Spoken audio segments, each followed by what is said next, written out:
Congratulations sa ating PNP at saka NBI kasi umaaksyon na sila mga kababayan dito sa mga social media personality, lalo itong mga DDS.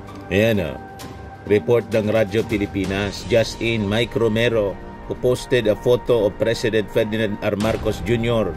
with the caption, "Headshot," has been arrested by the NBI. Para kilala ninyo mga kababayan, mamukhaan ninyo itong isang DDS. Idol niya yung mga may saltik, Mike Romero. Pinost niya, shiner niya yung panawagan ni Kiko Barsaga. Yan Congressman Barsaga speech on the call. Anti-Money Laundering Council has secured a fifth freeze order from the Court of Appeals under the ongoing flood control probe, bringing the total value of nagpapagang mga balita at pagtalakay sa mga isyu ng lipunan. Pulsa, opinyon, banat at paglalantad sa katotohanan. Pulsa, what you see is what you get. You decide. Ito po mga kababayan, si Dante Maravillas, Bicolano vlogger, broadcast journalist from Albay.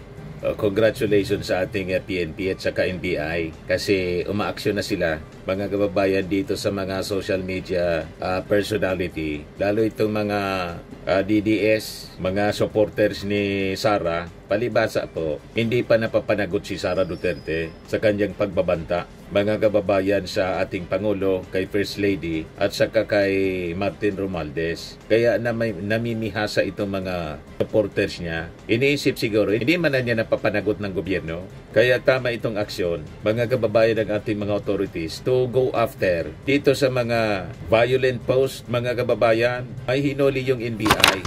Ayan report ng Radyo Pilipinas. Just in, Mike Romero, who posted a photo of President Ferdinand R. Marcos Jr. with the caption, "Headshot," has been arrested by the NBI. Ito yung post niya, Mike Romero, headshot. Yan headshot daw, yan ang post niya. Tapos may arrow papunta sa ulo ng ating Pangulong Bongbong Marcos. So sabi dito, if anything happens to the President Bongbong Marcos, pakihanap yan, pasikatin natin si Mike Romero. Sabi ng isang supporter, yung ating kaibigan si Yayam Dizon. Sabi niya, mga kayayam, tingnan nyo ito, DDS, nagtatapang-tapangan, ayan tuloy, arestado ngayon ng NBI. Matindi mga kababayan, manang-mana sa kanilang iniidolo, masyadong violente po. O ngayon, ito nga yung report ng Radyo Pilipinas. Mike Romero na nagpost ng larawan ni Pangulong Ferdinand Marcos Jr.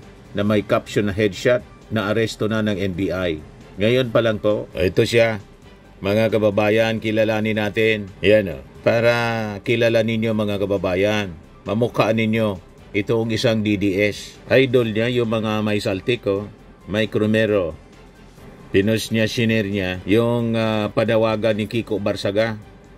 Yan Congressman Barsaga speech on the call of the people for President Marcos resignation. Yung mga anti-Marcos na mga personalities, yan si Chavit, yan ang mga pinagsisir niya.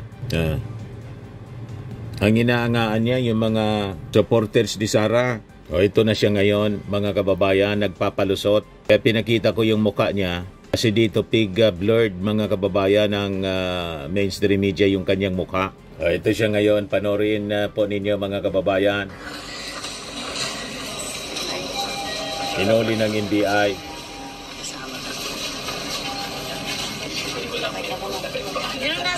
Nasaan pala kayo nung nahuli kayo? Sa bahay lang ako. Sa bahay lang ako. Pasikat kasi.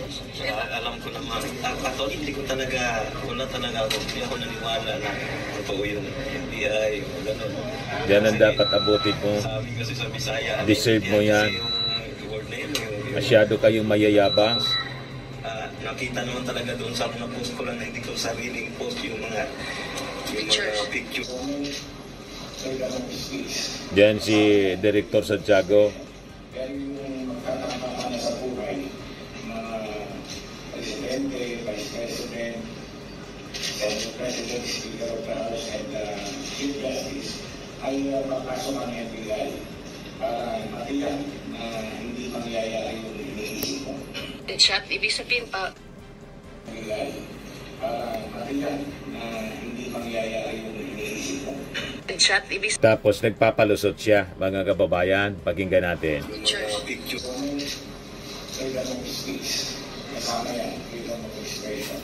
Pero yung magtatakama na sa buhay na Presidente, Vice President, Senate President, Speaker of the House, and Chief Justice ay papasok ang NBI para matiyan na hindi mangyayari yung iniisip mo. Chat, ibig sabihin, targetin sa ulo, patayin. Hindi po. Yung headshot, yung Nagdi-deny siya. Yung word na galing doon sa ulo, papunta sa ulo, yun lang po yun. Pero Nagpapalusot, mga kababayan. O ngayon, kay Mas Rihasya sa NBI, mga kababayan. Isabi dito po, in the Philippines, a threat against the President can be punished under various laws, including the revised penal code's provisions on grave threats, or Article 282, or grave coercion, Article 286. Pwede din Anti-Terrorism Act if it creates fear or intimidation, or even the offense of conspiracy to commit murder if the threat involved a plot to kill the President. The specific penalty would depend on the nature of the threat as assessed by prosecutors in the courts. Yan po ang konsekwensya ng hindi pag-aksyon ng Senado doon sa impeachment case laban kay Sara Duterte. Ang number 1 article po doon, yung pagbabanta ng ating Vice Presidente sa ating Pangulo ay First Lady tapos ni Martin Romualdez. And because of that, na-embolden po, pati si Sara na-embolden siyempre. At kanyang mga supporters, tingnan ninyo ang mga ginagawa po. Sinusundan ang kanilang leader, kung ano yung gawain ng kanilang leader. So ang akala nila, palalampasin yan ngayon ng ating gobyerno. Kaya salamat sa ating mga authorities sa NBI. At saka siguro, pati yung walang tigil sa panggagatong para mag-alsa ang mga mamamayan laban sa ating Pangulo. At nananawagan ng withdrawal of support. Itong mga retired generals, mga kababayan, inuudyukan yung ating military. Mabuti na lang yung ating military, hindi nila mauto. Kasi alam naman ng ating armed forces, they're highly professional. Tapos, matino yung ating Pangulo. Siya pa nga po yung nangunguna sa paglaban sa korupsyon. So ngayon, ito nga ang latest Anti-Money Laundering Council secures 5th freeze order under flood control probe. The Anti-Money Laundering Council has secured a 5th freeze order from the Court of Appeals under the ongoing flood control probe, bringing the total value of immobilized assets to over 4.4 billion pesos. So makikita ninyo yung sincerity ng ating gobyerno. Nabulin yung mga kurakot, yung mga sangkot po sa flood control scam. The ongoing crackdown has so far frozen 1,632 bank accounts, 54 insurance policies, 163 motor vehicles, 40 real properties, and 12 e-wallet accounts. The latest freeze order covered several additional bank accounts linked to persons of interest, notably including an entity whose license had been allegedly used in the implementation of Ghost Project. Securities and Exchange Commission Chair Francis Lim, a member of the council, said the partnership sends a clear signal that corruption will not be tolerated. Yun ang ginagawa po ngayon ng ating gobyerno na never ginawa ng previous administration. Pagkatapos, isasangkot ninyo yung ating Pangulong Bongbong Marcos, binabaliktad ninyo ang kwento. Siya mismo ang nagbukas ng investigasyon, ang nag-expose ng korupsyon. Kaya tama itong ginagawa ng ating mga authorities. So ito pa, PNPI subpena versus social media user over anti-Marcos post. Yung mga paninira po. The PNP is preparing to subpoena a social media user over a post in which she claimed Acting Chief Lieutenant General Jose Melencio Nartates Jr. urged officer to disobey President Ferdinand Marcos Jr. According to the CIDG, in the anti-crime group's report, the post was taken down and the poster of the disinformation was identified. PNP Public Information Chief Brigadier General Randolph Tuanyo said sa isang press briefing kanina. Tuanyo said he was not at liberty to name the social media user, only saying that she was a professional living in Mindanao. A screenshot of the original post shared by the PNP at the briefing showed a Facebook page named Rose Ann claiming that Nartates urged the police force to disobey Marcos' orders and called the president a thief of the country's Treasury. Ganon katindi po itong mga DDS, gawa ng mga kwento. Panahon na para panagutin kayo ay yung mga pinapakalat na fake news para i-destabilize yung ating gobyerno. Tingnan niyo mga reaksyon ng mga DDS po. Ay silent martial law naman na, oy, martial law na ba? Yan ang mga post nila. Ang ibig sabihin mga kababayan nila, itolerate lang sila sa kanilang mga katarantaduhan. Hindi man pwede ang ganon. Ngayon, i-share ko po itong kwento mula sa Manila Times. Ayan, sabi diyan, inside the troll farm, China's secret campaign to sway Philippine opinion and undermine Marcos. So, malamang sa malamang mga kababayan, kaya matindi ang social media campaign nila na pabagsakin ang administrasyon ng ating Pangulo kasi ang nasa likod po China. Galit sa ating Pangulo ang China kasi naninindigan ang ating Pangulo sa kanilang pagmamalabis dito sa West Philippine Sea. Ang gusto nila, yung tuta nila lang ang isang Pangulo tulad ng previous administration. Hinayaan na kamkamin ang ating mga resources at gusto pa gawin province tayo. Yung dating Pangulo mismo yung nagsabi na pwede na niya ninyo kaming gawing province. Ganon ang gusto nila. Kaya walang tigil sila sa pamimirwisyo at gusto nilang iluklok ang Vice Presidente na barkada nila. In fall 2020, Infinitus brought online several Facebook accounts which Reuters identified through an undated company report sent to the embassy. The document included records of comments that profiles had posted on the mission's social pages. The behavior of one of the profiles, Beans, was representative of the set. Beans often praised China and defended its Coast Guard while regularly sharing embassy content. The account lauded China's Sinovac vaccine and circulated negative articles about Western-made shots. We should stop fighting China on the maritime issue, Vince wrote. So itong mga trolls na to were programmed to influence the Filipinos to vote for someone, sabi po ni dating Congressman Barbers, referring to the May midterm elections for which he was term limited.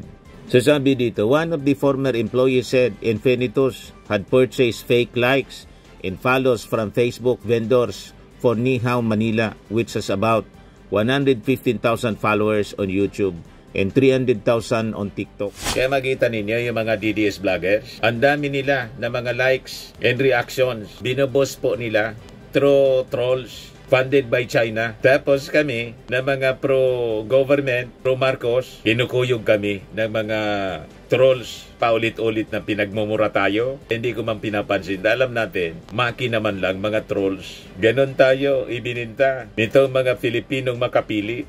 Kukunti lang sila, kaya lang boosted po ang kanilang accounts funded ng China. Kaya huwag kayong nagpapapaniwala dyan sa mga DDS post po. Karamihan yan, pinunduan ng China para siraan yung ating Pangulong Bongbong Marcos at iluklok po si Sara, destabilize yung gobyerno, udyukan yung mga tao na mag-alsa para iupo si Sara. Tuwang-tuwa niya yung China. Mawawalan tayo ng bansa, mga kababayan, pag nanalo sila. Huwag nating hayaan na sila manalo. We have to unite. Tayo mga Filipino and reject itong mga ginagawa nilang destabilization. Max Firming and Lifting Cream, pinapahid po sa mga pulses in affected area. Mainam po sa paninigas ng mga kaso-kasuan. Ito naman po, Automax Radiant Serum. Sa mukha naman yung application, anti-aging po siya. You will look 10 years younger than your age. Sa mga cancer patients naman po, baka lang gusto ninyo itong itry. Neng siya red mixed fruit drink. Hindi mo po siya gamot, food supplement siya. Kaya lang, gawa siya mga kababayan sa goji berry. Yung goji berry may anti-cancer properties. O ngayon, yung mga inquiries ninyo, dumiritso na lang kayo sa aming messenger sa Facebook para masagot namin agad. Ayos pa? Ayos na ayos niya, Mr. Maravilla. Nagana po ng malinis and spacious fitness gym. Pumunta lang po kayo sa aming Colossal Fitness Gym. May Grab car rental din po kami. But anyway, ito po pala yung aming bagong product na binibenta online. I am worldwide amazing pure organic barley powdered drink mix from Australia. Negosyo to ng aking anak na architect entrepreneur Riz Maravillas. Ayan po. Kontakin na lang po ninyo siya, Riz Maravillas on Facebook. Ang mga health benefits niya, boost immunity, improves digestion, enhance energy levels, packed with antioxidants, prevent cancer. Ito naman po yung bago naming product na binibenta online.